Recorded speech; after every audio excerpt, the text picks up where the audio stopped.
Ladies and gentlemen, welcome back to Obsessive Compulsive Gaming. I am the Obsessive Compulsive Gamer, and this is my review for She's Leaving. So dear viewers, this game originally released on the 2nd of December, and I know exactly what you're thinking. OCG, you oh-so-talented chap you, who likes to occasionally dress up as a police officer on those oh-so-lonely Friday nights, and dance repeatedly to the Village People's YMCA. What the hell is this game? And I'm very glad that you asked, dear viewer.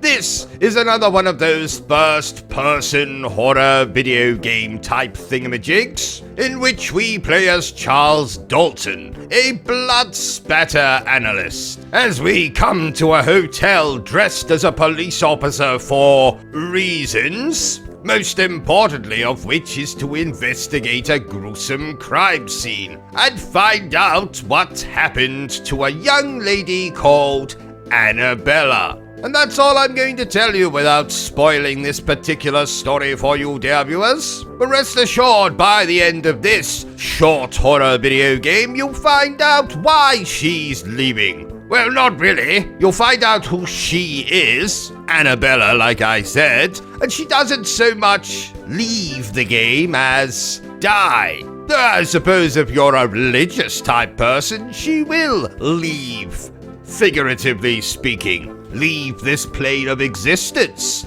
Leave this planet. Maybe she'll leave some kinky items behind before she ascends into heaven. Wait a minute, I'm getting a little bit sidetracked here. Too busy thinking about those kinky items. Let's review this horror video game the only way I know how. Badly. And I have to say that the main draw of this particular horror video game is the narrative, which I found to be incredibly predictable but interesting nonetheless. Delivered to us in that usual style of finding notes, reading the notes, forgetting what the note said, opening the note back up, reading the note again, still not being sure what the hell that note said or if it was even in English, so we open the note up again, read it ad nauseum, and then eventually I'm sure details will start to sink in. I also very much enjoyed exploring the location for this game, which I believe is a hotel of some description. We also get to go and have a look at other areas like a farm, a lighthouse, but most of the action in this game is confined to the hotel I was telling you about. And then there you do the usual horror video game hullabaloo, look for keys to open doors, find the notes I was talking about earlier, picking up and using fuses to unlock a door. And of course, this being a first-person horror game from an indie developer, you will also be pursued through the game by a seemingly invincible stalker. And while you are armed with a taser, which sort of acts as a weapon, as well as a flashlight, like I said, this bastard is seemingly invincible. And while you're looking for those keys for those doors, or hunting for those fuses, or figuring out where the hell to go next, this bastard will turn up occasionally to say boo, and then you have to run away from him and or hide. And this for me is always the most annoying part of these indie developed first-person horror video games. Can't you just let me go and get that key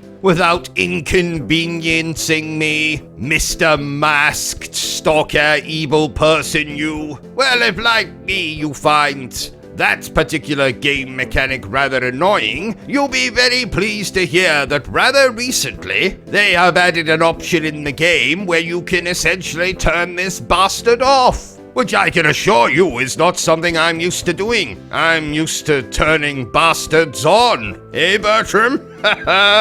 I don't get it. Never mind, Bertram. So if you find this stalker to be too much of a hindrance for you, well, you can simply restart the game and pick the option that turns the bastard off. And while that might sound a little bit inconvenient, you'll be happy to hear that this is a particularly short horror game. In fact, my playthrough with this game was under 2 hours. And there's even a trophy in the game for finishing the game in under an hour. And having finished it for myself, yes, that is very, very doable. But all in all, I like this game. It was very good looking for an indie horror title. In fact, if my research is correct, this was mostly developed by a 2-person studio, and that's mighty impressive in my underpants. I mean, in my book, when I occasionally use my underpants as a bookmark, but that's neither here nor there.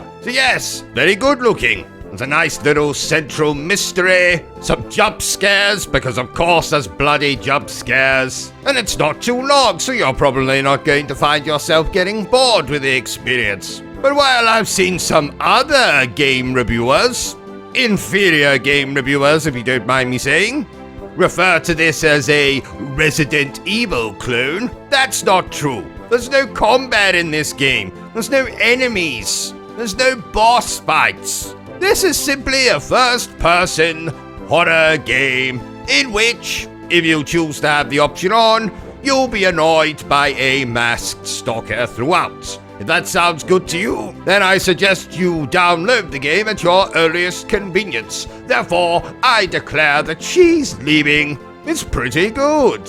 So there you have it, ladies and gentlemen, another review by yours truly.